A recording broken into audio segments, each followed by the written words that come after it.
Welcome to our viewers. This is Steve Struggle with Dr. Ibrahim. Today, 28 March 2026. Welcome, Ibrahim. How are you? Oh, recovering from a bad night, but I'm very pleased to hear that the Ansar Allah Houthis in Yemen have opened up a third front against the what is actually a Zionist state and its combined attack with the United States empire against Iran. And here we go. This is not the big one, as Trump has referred to. I think he means all-out nuclear war with Iran and with all of its allies, including China and Russia. But using terminology like that, I think he's referring to the option of using a nuclear weapon to destroy the underground facilities of production of missiles and launchers that Iran has safely stashed away inside a mountain or various mountains. So if he's talking like that, Trump is opening up the possibility of using a nuclear strike in order to get to the underground facilities there.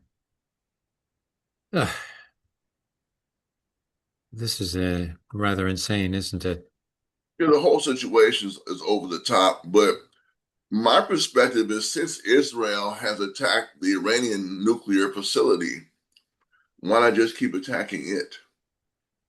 Because they may if they want to just have a terror attack, just continue to bomb that nuclear facility and release radiation all around Iran and its neighbors.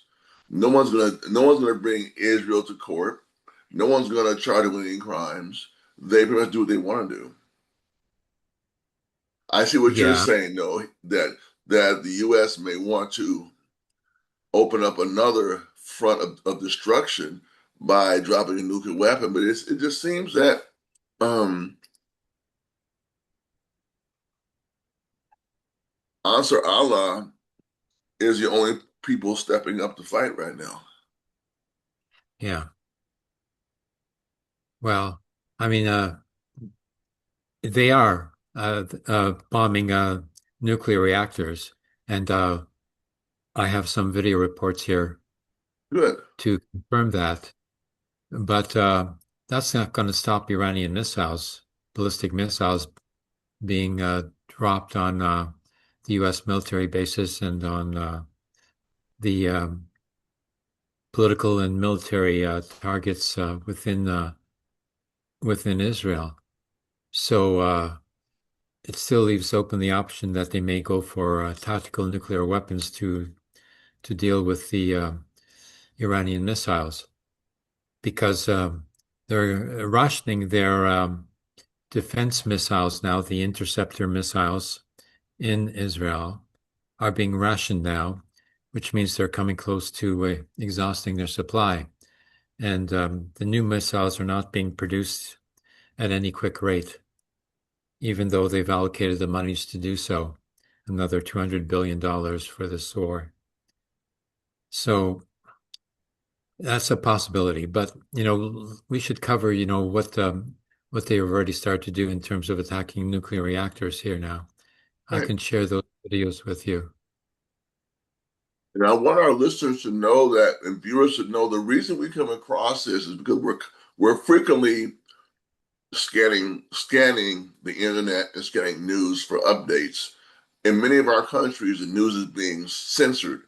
So we really are relying on resistance news media, even from the most liberal to though the most left or the most opposed to the U.S. war. It's not coming from NBC. It's not coming from Axios. It's not coming from The Hill. It's not coming from NPR. You might catch something in The Guardian. You might. But basically, we have to research these stories, and that's how we come across them. So when you research stories, you should reach out to us and share your stories with us so we can know. Uh, Here we go to my Facebook page. Okay, first of all,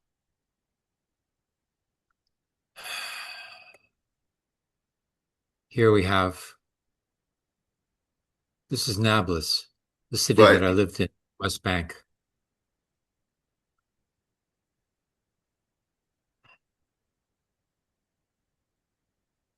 Mhm.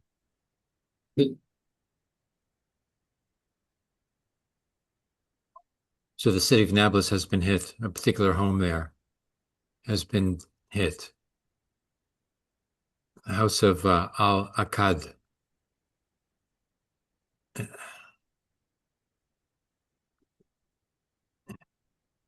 The city of Nablus is built on the sides of two mountains that are surrounding the city. And that antenna at the top there that you see on the top of the mountain, that's a military, a Zionist military outpost that is spying on all communications in the city itself. That tower there. Okay, next.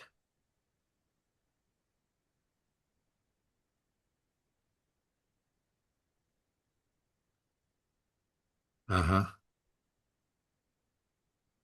Oh, yes, I have this video here. That gentleman does very good work. Yes. I came across him 2 nights ago while searching Telegram. World according to God.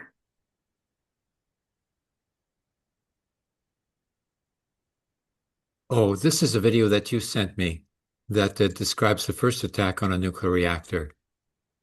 Have a look at this. Gaza. Gaza is only the start. The New World Order is one where the weak are obliterated by the strong. The rule of law does not exist. Genocide is an instrument of control, and barbarism is triumphant. That's right. Written by Chris Hedges for the Chris Hedges Report, chrishedges.substack.com. Read by Eunice Wong. The war on Iran and the obliteration of Gaza is the beginning. Welcome to the New World Order, the age of technologically advanced barbarism. There are no rules for the strong, only for the weak. Covering the Imagine being able to build an app with your name on it. Oh, publicity.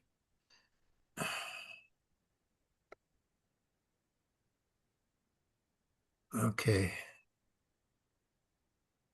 Here we go. A Lubyanka on the Thames. Our courts are no better. Our Department of Justice is a vengeance machine. Masked armed goons flood the streets of the United States and murder civilians, including citizens. The ruling mandarins are spending billions to convert warehouses into detention centers and concentration camps. They insist they will only house the undocumented, the criminals. But our global ruling class lies like it breathes. Had to go.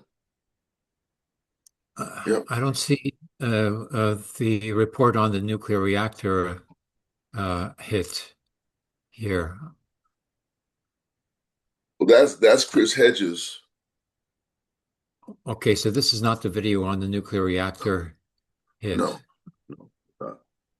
Okay, so here, Well, no, that should be according to the caption. That is, it should be there. Yeah. uh,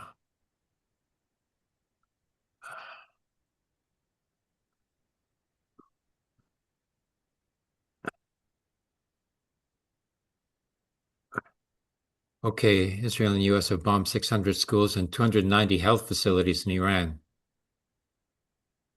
Remember, Iran has universal health coverage, so this is being done to make sure that people cannot be healed and to degrade the social network and social structure. That's why they're doing that, because as they have whatever the society has been developed by the governing bodies, the United States wants to destroy it. And I make no differentiation between the United States and Israel. They are one armed faction. And that's what made this war a little different because you actually have a united front of two nations against one nation. Yeah. That's what you had. It's not just the United States, not just Israel. Both. Then those are two nations. Okay, even Yeah. though they are coordinated, So Yeah. that's why it's important that the Houthis or someone else, in my view, get involved militarily to try to even the Yeah. score as far as the country. It Yeah. really needs to be Russia or China, but they're limiting their support to other methods. So Iran has to fight the military fight alone in the sense of its its army, its military apparatus. If Yeah. another country like China, and the Houthis again will fight the same type of fight that Iran is fighting. So you have two asymmetric warriors fighting United States and Israel right now. Yeah. Yeah. Well, the United States and Israel formed a counter-revolutionary fascist united front. Agreed. And Iran is leading a revolutionary united front now on three fronts, four, including Iraq, where the Iran Revolutionary Guard has a lot of local support. Did you hear about the attempted assassination of the New York Palestinian organizer Nurdin Kiswani? So this was stopped. This was revealed actually by the FBI even, which couldn't allow this to happen. It would have been too much of a Who was provocation. who was planning it? Who were the planners? Did they arrest him? Yes, the JDL, Jewish Defense League, so-called, JDL, huh? Okay, so they're back to their old terrorist roots. Kahanis. yeah, they have a new faction called the JDL 631. I don't know why. Uh, but JDL was a Kahani Yeah, I inspired know. Yeah, organization led by that Kahani. Yeah. that led to the 1994 massacre in the Ibrahimi Mosque, uh, in English, Abraham Mosque in Hebron, Al-Khalil, in which 27 or 29 Muslims were killed by this one deranged New Yorker who went there as a Zionist and opened fire on all the people in the mosque who came there. And they revere Abraham as a prophet, as Islamic prophet as well. And yet they were killed. So that's the JDL. And now they have been stopped. Now, here we go. Let's open this up. This describes the most recent attack on a second nuclear reactor. I thought the Rangers had one. This is a report put together by If your drone footage still looks flat or Mahmoud Odi. He does very good reports, because he collects the information from the Arabic, Hebrew, and English media.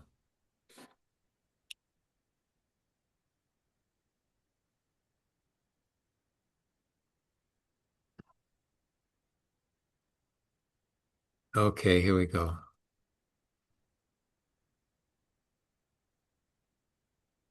from completely of Israel, the chances are they are.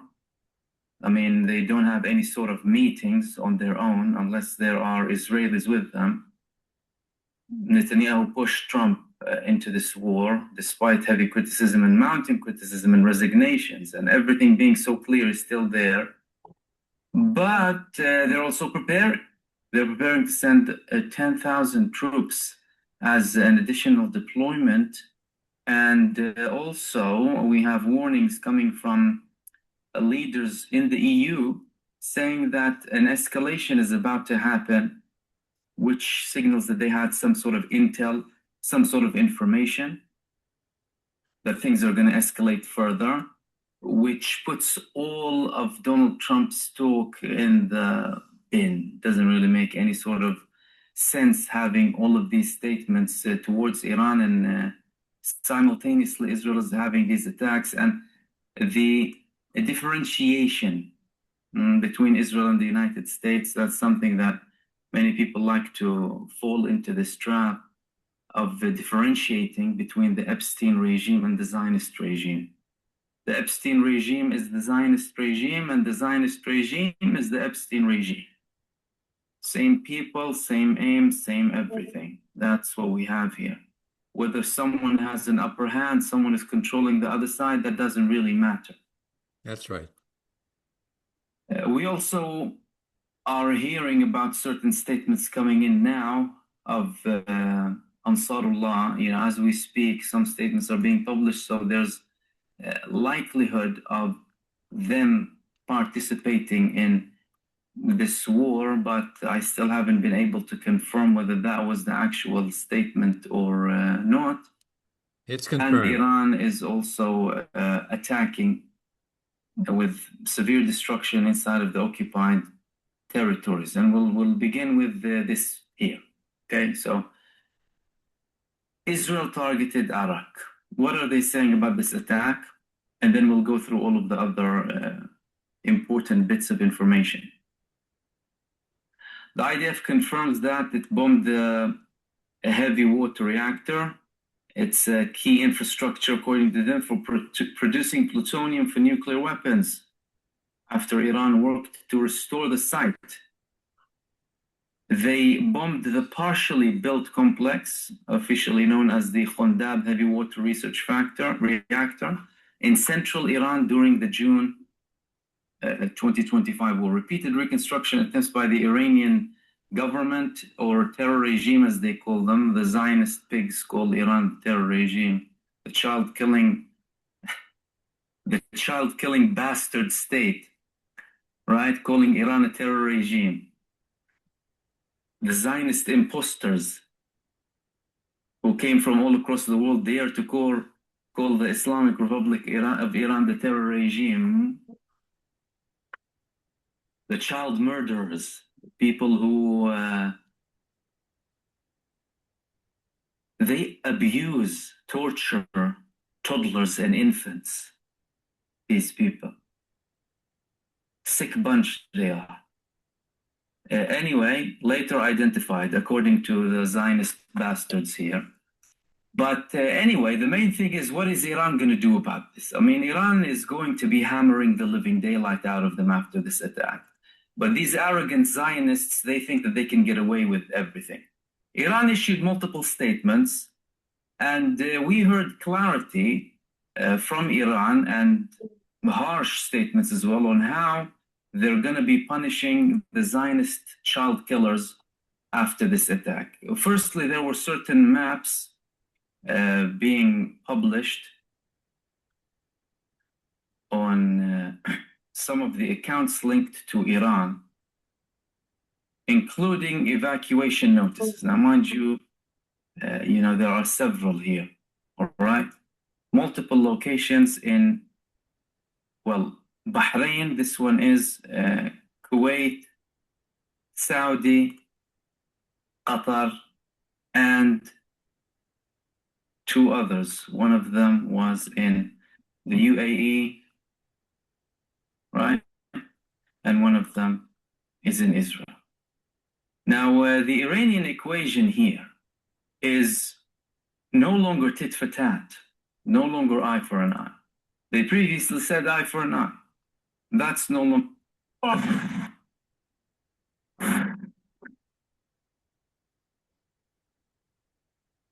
This is a video promotion of war games. It's incredible how youth are being conditioned to Yeah, they really are. It's not good. find a war to be an exciting adventure. Here it is, the real war. Right. Now, what's coming up now is a person Yemen. Ansarullah in Yemen had to say today, after all of these escalations happening and talks about, many other countries potentially participating in the war of aggression against Iran, and what will Yemen do? Let's have a listen to him and what he had to say.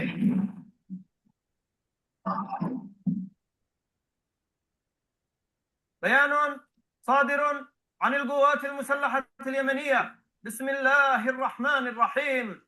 قال تعالى: إن الله يحب الذين يقاتلون في سبيله صفا كأنهم بنيان مرصوص. صدق الله العظيم. انطلاقا من مسؤوليتنا الدينية والأخلاقية، وأمام ما يحدث من العدوان الغاشم للعدو الأمريكي والإسرائيلي والذي يستهدف الجمهورية الإسلامية في إيران ومحور الجهاد والمقاومة وأمتنا الإسلامية كافة لإقامة ما يسمى إسرائيل الكبرى، وتحت عنوان تغيير الشرق الأوسط، وفي إطار حق أمتنا المشروع في التصدي للمخطط الصهيوني ومنفذيه أمريكا وإسرائيل، وتأكيدا على أهمية تعاون شعوب ودول المنطقة في الموقف الحق في التصدي للعدوان الأمريكي الإسرائيلي والمخطط الصهيوني، والسعي لإلحاق هزيمة كبرى بهم، واستنادا إلى موقف شعبنا اليمني الإسلامي المبدئي مع أمتنا الإسلامية وتجاه أي عدوان أمريكي إسرائيلي على أي بلد مسلم، وفي ظل استمرار العدو الأمريكي والإسرائيلي في العدوان على الجمهورية الإسلامية في إيران وعلى فلسطين وغزة والعراق ولبنان تنفيذا للمخطط الصهيوني الذي يهدد كل الأمة، فإن القوات المسلحة اليمنية وحرصا منها على استقرار أمن المنطقة ووقف العدوان فإنها تؤكد على الآتي: أولا، ضرورة الاستجابة الفورية من العدو الأمريكي والإسرائيلي للمساعي الدولية الدبلوماسية لوقف العدوان على إيران وبلدان المحور باعتباره عدوانا جائرا ظالما غير مبرر يضر بالاستقرار والأمن على المستوى العالمي والإقليمي ويضر بالاقتصاد العالمي. ثانيا، ضرورة التوقف الفوري عن العدوان على البلدان المسلمة في فلسطين ولبنان وإيران والعراق ووقف الحصار الجائر على اليمن. ثالثا، ضرورة تنفيذ اتفاق غزة والوفاء بالالتزامات التي تضمنها الاتفاق في الاستحقاقات الإنسانية والاستحقاقات المشروعة للشعب الفلسطيني. رابعا، نؤكد أن أيدينا على الزناد للتدخل العسكري المباشر في أي من الحالات الآتية: انضمام أي تحالفات أخرى مع أمريكا وإسرائيل ضد الجمهورية الإسلامية في إيران ومحور الجهاد والمقاومة، استخدام البحر الأحمر لتنفيذ عمليات عدائية من قبل أمريكا وإسرائيل ضد الجمهورية الإسلامية في إيران وضد أي بلد مسلم فلن نسمح بذلك، استمرار التصعيد ضد الجمهورية الإسلامية ومحور الجهاد والمقاومة وبما يقتضيه مسرح العمليات العسكرية. خامسا، تحذر القوات المسلحة اليمنية من أي إجراءات ظالمة تهدف لتشديد الحصار على الشعب اليمني. ختاما، نؤكد أن عملياتنا العسكرية تستهدف العدو الإسرائيلي والأمريكي لإفشال المخطط الصهيوني ولا تستهدف أي شعب مسلم. والله حسبنا ونعم الوكيل، نعم المولى ونعم النصير. عاش اليمن حرا عزيزا مستقلا، والنصر لليمن ولكل أحرار الأمة. صنعاء 8 من شوال 1447 للهجرة، الموافق 27 من مارس 2026، صادر عن القوات المسلحة اليمنية. So what I understand here from the statement of the spoke. Okay. So that's now it's notable that Lebanon was mentioned here in the Yemeni statement. And in Lebanon, not only has the Zionist military ordered the evacuation of the Lebanese population south of the Litani River, but now they're ordering the evacuation of all Lebanese, from an additional territory north of the Litani River and south of another river there, which is halfway to Beirut. So that's an additional 14% of Lebanese territory, together with the 10% already occupied So there's about like a quarter of Lebanon is being occupied by the Zionist military now. And they probably expect that they'll be able to continue the occupation, maintain their occupation, and then start setting up colonies in the territories, from Israelis who are looking to get some free housing and subsidies in order to live in relative comfort. Although most of the people living in northern Israel, that is 67 Israel, are leaving the villages around next to the border with Lebanon. And there's about 80,000 or 100,000 Israeli citizens who have left that region there and are now refugees elsewhere, much like the Lebanese are the refugees, escaping from the military occupation of the southern Lebanon there. So Lebanon is very important to have been mentioned there by Ansar Allah in Yemen. And they have begun already by launching ballistic missiles against the targets, military targets, presumably, inside of the Zionist state. And they haven't escalated yet to taking on the traffic in the Bar al-Mandam Strait, leading to the Red Sea and the Suez Canal. But that is the next escalation step that could be taken if the United States and Israel do not cease and desist. So this is now a war with four fronts, with Yemen, with Hezbollah in Lebanon, with the IRGC, the Iranian Revolutionary Guard Corps in Iraq, and with Iran itself. So this is a four-front war, and it is a war that Iran is not losing, and Iran has no compulsion to enter into negotiations with the United States. In fact, they're just listening to what the United States has to offer and replying that, no, that doesn't suit us at all. We require you to stop the war, that is to stop attacking Iran, and then they will consider what they will do. And they're not even agreeing to end their war on U.S. forces and on the Zionist military, even if the military assault on Iran has ceased, because they require that all the U.S. military bases leave the area of Western Orient and not come back. This is their condition for ensuring that they will not be attacked again. And the United States is nowhere near agreeing to do so. So this war will continue, notwithstanding whatever the United States decides it's going to do. So that's an important lesson there. In terms of Iran and its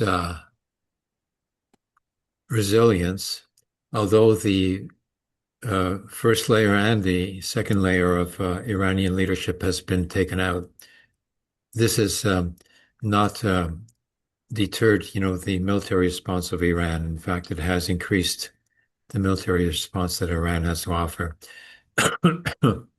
Excuse me, because Iran was prepared for such a scenario, and the military response of Iran has been planned beforehand and is engaged and will not stop, because if there's no leadership left to call a halt to the pre-plan of the military strategy of Iran, then that pre-planned military strategy will continue. So now it is the Iranian Revolutionary Guard that is in control of the military response, and they have no higher political leadership that is in a position to be able to tell them to stop. So the pre-planned military response continues and is effective, and is becoming more effective as the Zionist state is running short of interceptor missiles. So, but lacking a political leadership in Iran, as I've noted to you previously, means that they cannot respond in a political way, which is lacking. And although Lebanon is mentioned by as a necessary addition to the Iranian demands for cease and desist order on the United States and the Zionist military to stop attacking Iran, they have also included Lebanon now, and they're calling for any ceasefire with those fascist forces must cease with respect to Lebanon, in addition to the attacks on Iran. However, there's no mention of Gaza or Palestine. There's no mention of the fact that the Zionist forces have not withdrawn completely from Gaza, as it was agreed to in the ceasefire agreement there. And in fact, half of Gaza is still occupied, and the food provisions that are waiting at the crossing points are still not allowed to come in. The United Nations Refugee Relief Organization has all of the provisions waiting there in the trucks to cross over into Gaza, but only 150 trucks are allowed in. The additional trucks that are allowed in are only for commercial vehicles that are willing to sell foodstuffs to the impoverished Gazan Palestinian population.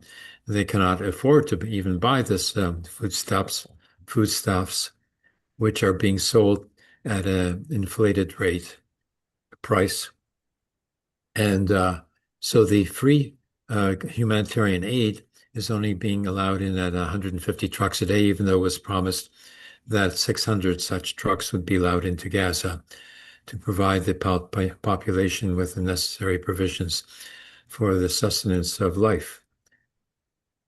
So, Iran is not conditioned the end of the war upon the implementation of the ceasefire agreement in Gaza, which it should do. I mean, it's implied. I mean, perhaps they assume so, but they haven't mentioned it.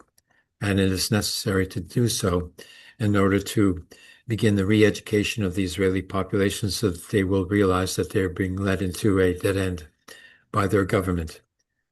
Even though the degree of popular support amongst the Israelis and Jewish Israeli population has declined from 92% to like 81%.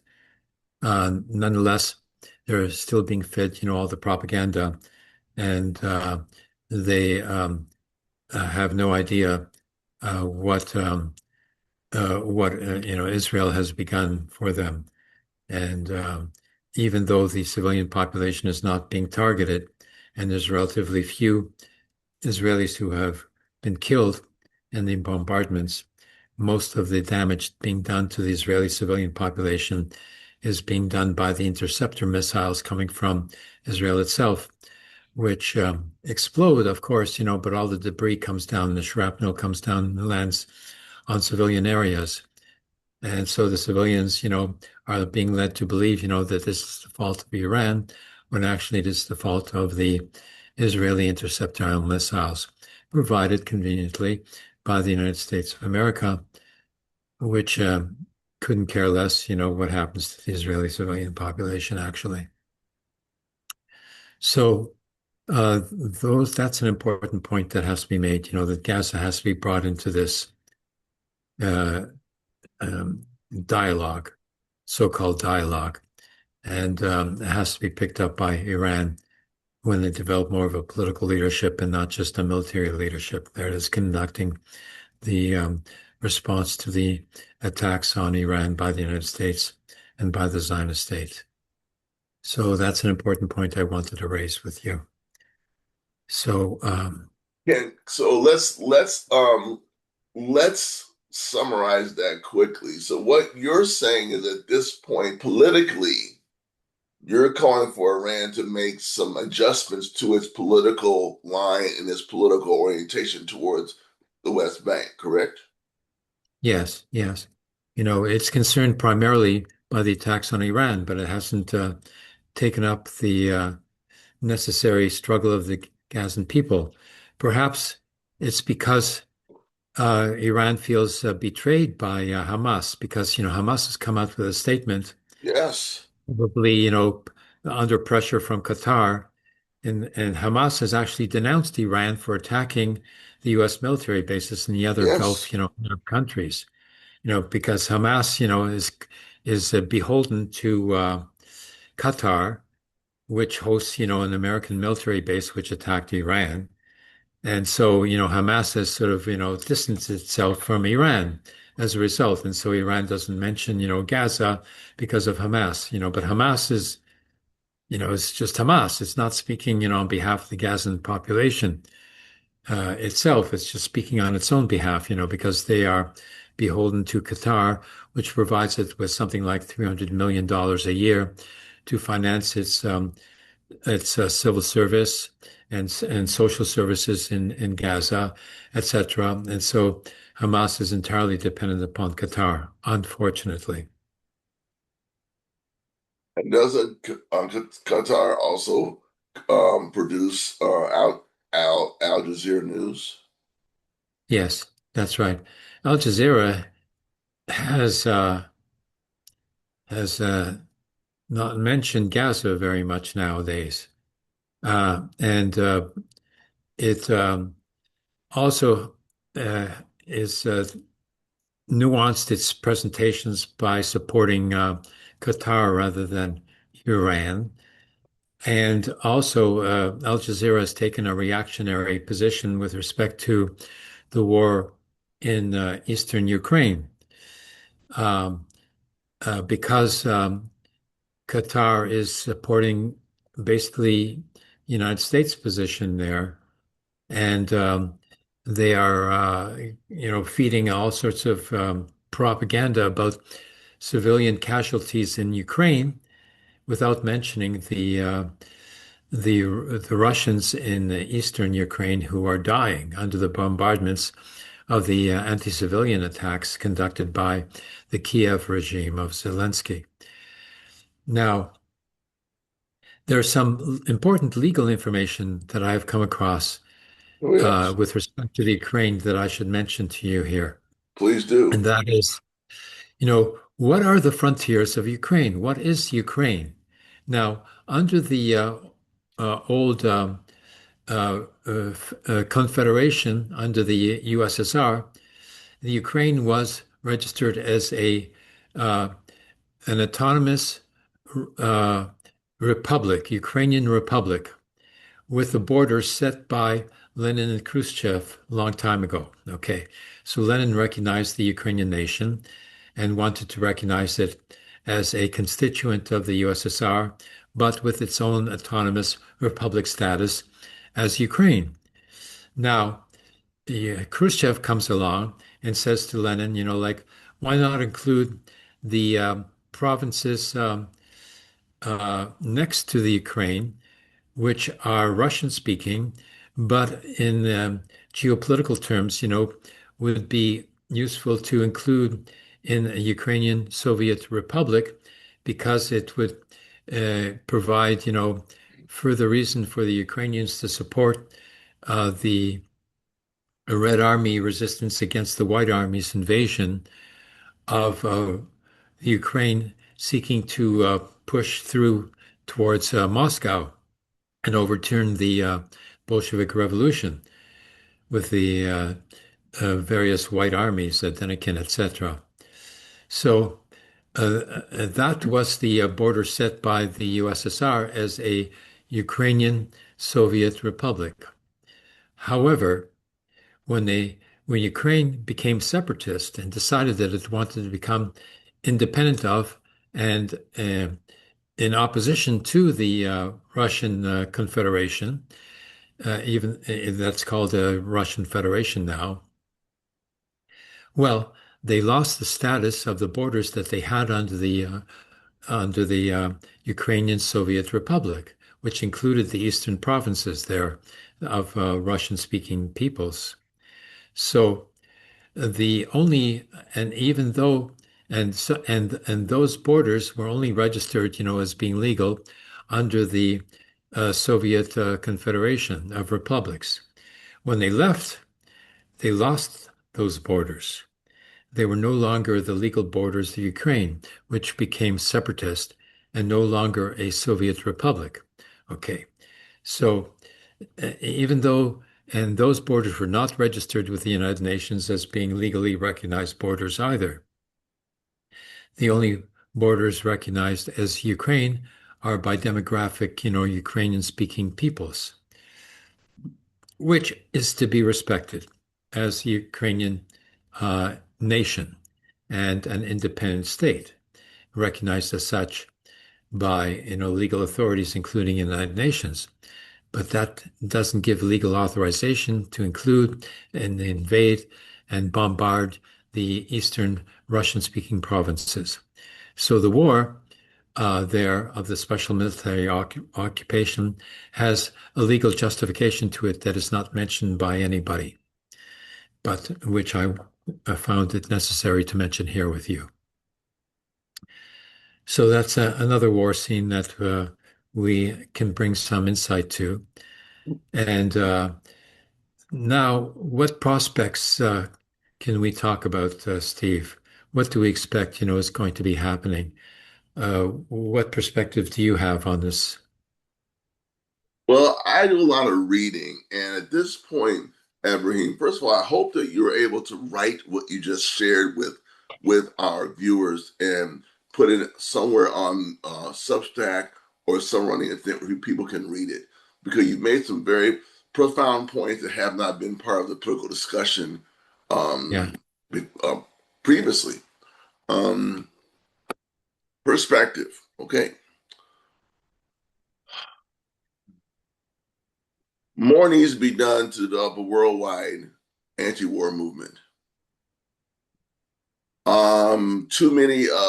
I think that too many of the liberals who don't want war will not support Iran.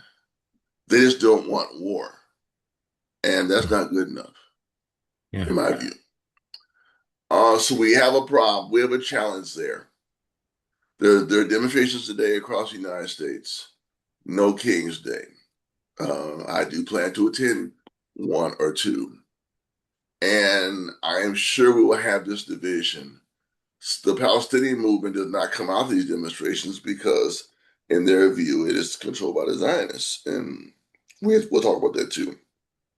But one, we have to link the West Bank, Gaza, and Iran into one front of anti-imperialism and self-determination. Yeah.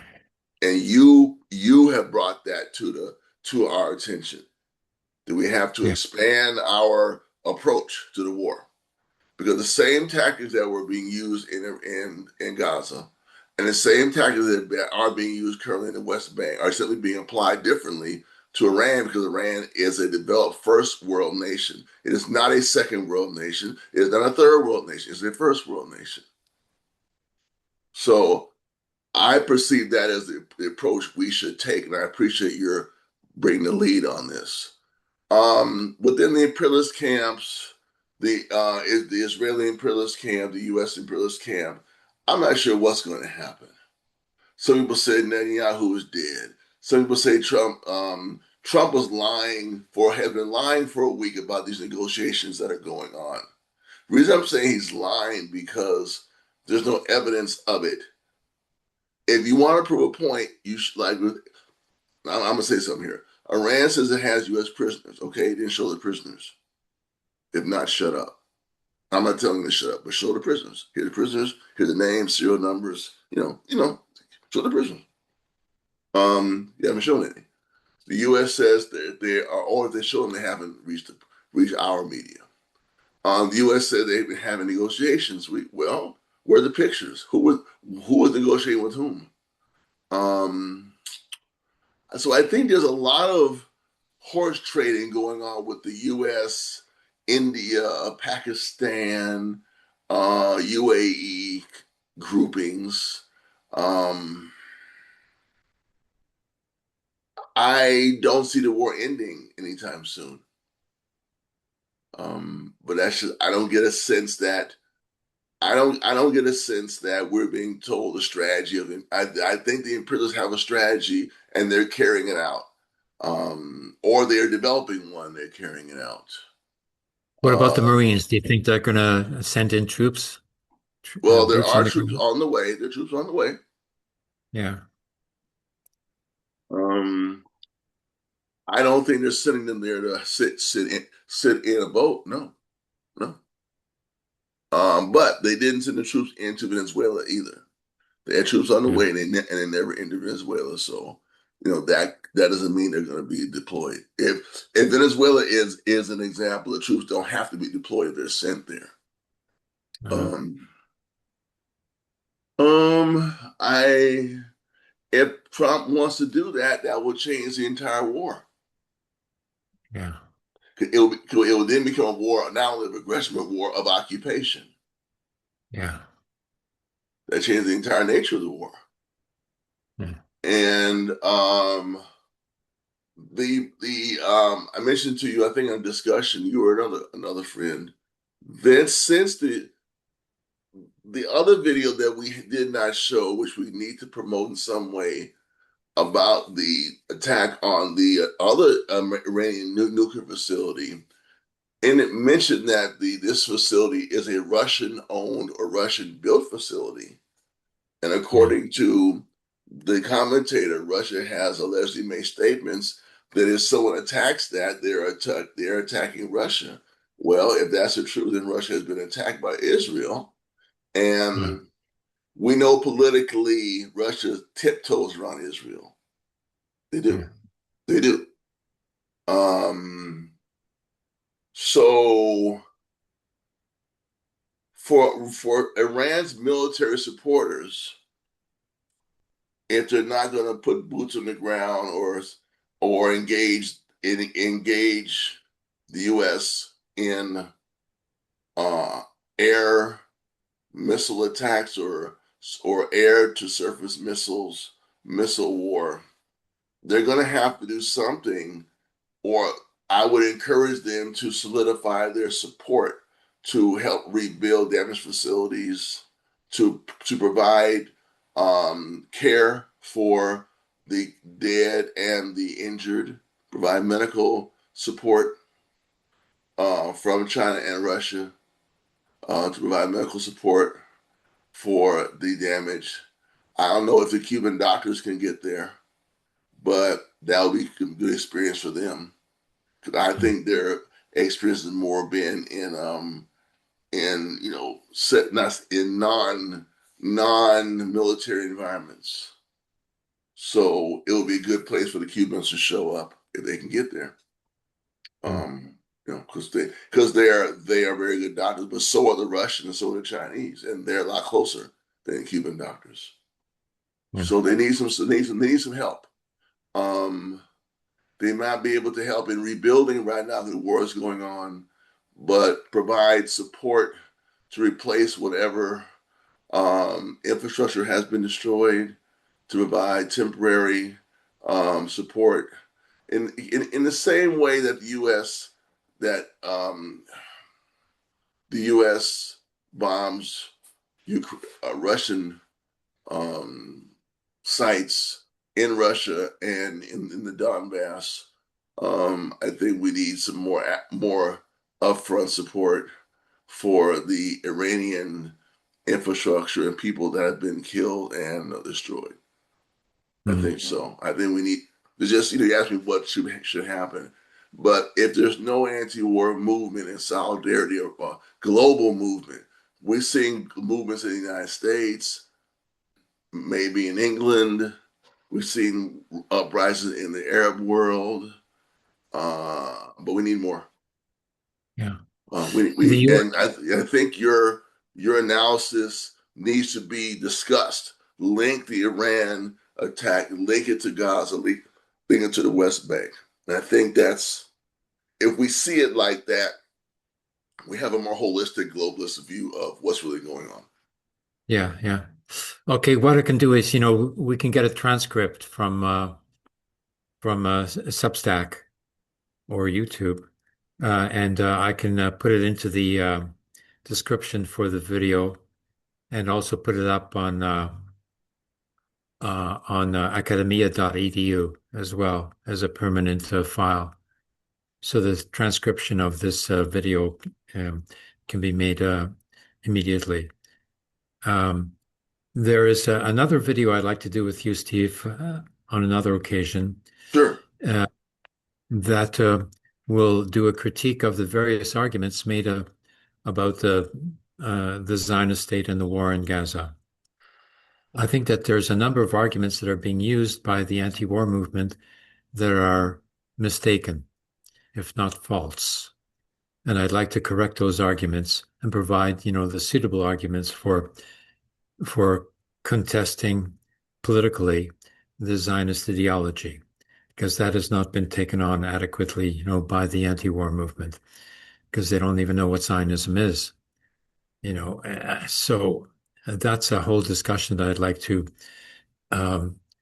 advise our listeners, that is upcoming and is necessary to conduct.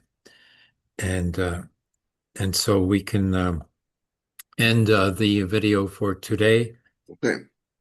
And look forward, to a further discussion that is not found anywhere else. Sounds good. Let's make plans right away to do that. Okay.